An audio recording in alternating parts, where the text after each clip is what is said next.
আমি নতুন জামা থেকে শুরু করে মানে সবকিছু পরে এসেছি যে তাকে দেখবো, যত কাছ থেকেই হোক না কেন দেখবো। তখন হচ্ছে যেদিন থেকে শুনেছি আসবে সেদিন থেকে মানে তাকে দেখার প্রতি খুব ইন্টারেস্ট ছিল।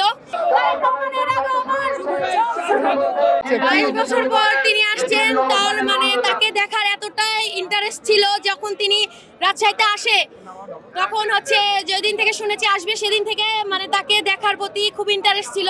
আর যখন মানে তিনি আসছিল ঢাকাতে প্রথম, তখন আমার যাওয়ার খুব ইচ্ছা ছিল, কিন্তু হয়তো কোনো কারণবশত যাইতে পারিনি।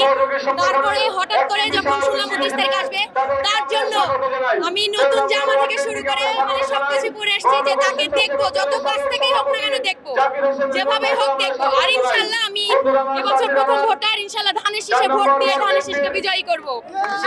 আমি আমার 28 নম্বর ওয়ার্ডের পক্ষ থেকে আসছি, সবাইকে জানাই যে 28 নম্বর ওয়ার্ডের পক্ষে যারা আছেন বা প্রত্যেকটা ওয়ার্ডের পক্ষ থেকে সকলে ধানের শীষে ভোট দিয়ে বিজয়ী করবেন ইনশাআল্লাহ।